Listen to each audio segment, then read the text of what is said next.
Hello everyone, welcome to learning Vidya. और इस video में हम बात करेंगे जो DSSB की तरफ से फॉर्म आया था उसके बारे में। और उसमें भी हम देखेंगे कि जो फॉर्म तो बहुत पहले आ गया था, बट जो उसको फिल करने की जो लिंक थी वो आज एक्टिवेट हुई है।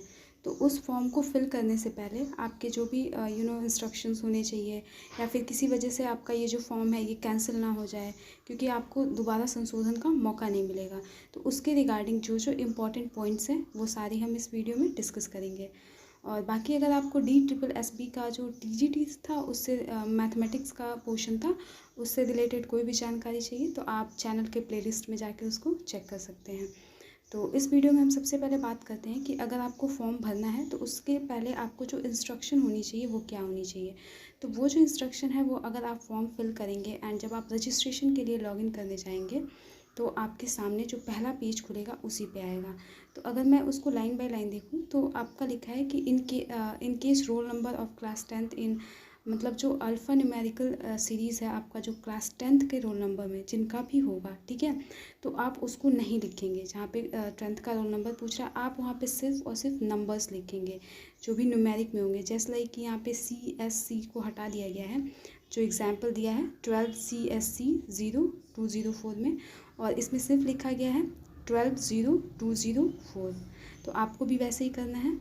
और अगर हम इसका सेकंड लाइन देखें तो अगर आपका जो रोल नंबर है, ठीक है, उसके लेफ़्ट में अगर ज़ीरो लगा है तो आप उसको ज़ीरो को हटा के आप अपने रोल नंबर को फिल करेंगे। जैसे कि आपका एग्जाम्पल दिया है कि 0012345601 2। तो देखिए आपका जो राइट साइड वाला ज़ीरो है दैट इज़ वैलिड, बट जो लेफ़्ट साइड में है वो वैलिड नहीं होगा। तो आपको क्या करना पड़ेगा कि अगर लेफ़्ट साइड में आपके जितने भी ज़ीरो हैं उनको हटाना पड़ेगा और फिर आपको रोल नंबर को फिल करना पड़ेगा। ये तो आपका हो गया एक मेजर इम्पॉर्टेंट पॉइंट।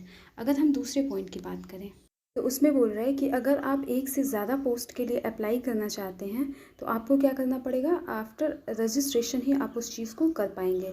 जैसे कि candidate can apply for various post only after registration, ये जो थर्ड वाला पॉइंट है इसमें, ठीक है, मतलब आपको रजिस्ट्रेशन करना पड़ेगा, उसके बाद ही आप बाकी सारे पोस्ट के लिए भी अप्लाई कर सकते हैं। एंड वन मोर थिंग कि जो आपका ये लॉगिन ID एंड पासवर्ड रहेगा ये आपको सेफ रखना पड़ेगा, ताकि आगे भी अगर DSSB की तरफ से फॉर्म आए, वैकेंसीज आए, तो आप इस रजिस्ट्रेशन नंबर को डाल के पोस्ट के लिए अप्लाई कर सकते हैं। एंड फोर्थ जो पॉइंट है that is about ID proof, मतलब जो भी आप ID डालेंगे दैट इज़ आधार नंबर, तो उसको क्रॉस चेक किया जाएगा एग्जामिनेशन के टाइम या फिर अगर आपका सिलेक्शन होता है तो उस टाइम, ओके।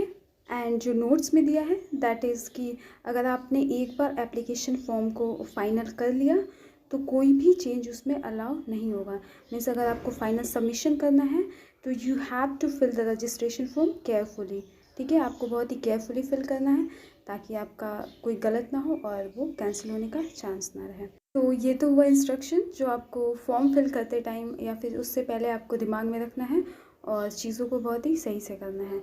अब हम देखते हैं डिक्लेरेशन, जो आप अगर फॉर्म को जब अपने सारे नेम को, रोल नंबर को एंड जितने भी उसमें डेटा दिए रहेंगे आप उसको फिल कर लेंगे तो उसके बाद आएगा। तो उसमें जो पहला पॉइंट है that is I hereby certify that all the statement made in this application are true, मतलब जो भी मैंने इसमें भरा है, जो भी चीज़ें मैंने इसमें अपने नेम, रोल नंबर, जो भी डेट ऑफ बर्थ जो भी फिल किया है वो ट्रू है और वो मेरे नॉलेज में हुए हैं।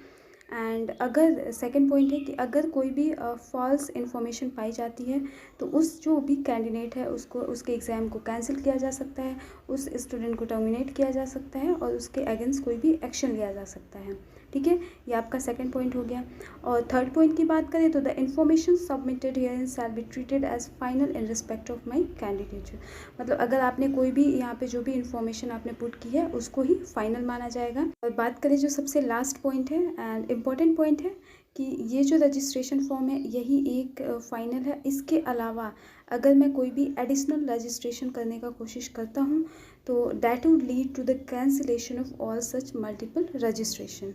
मीन्स एक से ज़्यादा आप अगर रजिस्ट्रेशन करते हैं तो आपका जो रजिस्ट्रेशन फॉर्म होगा उसको कैंसिल किया जा सकता है।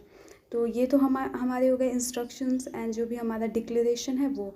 अब हम देख लेते हैं कि कौन कौन से डॉक्यूमेंट्स हैं जिनकी ज़रूरत पड़ेगी आप जब फॉर्म को फिल करने बैठते हो।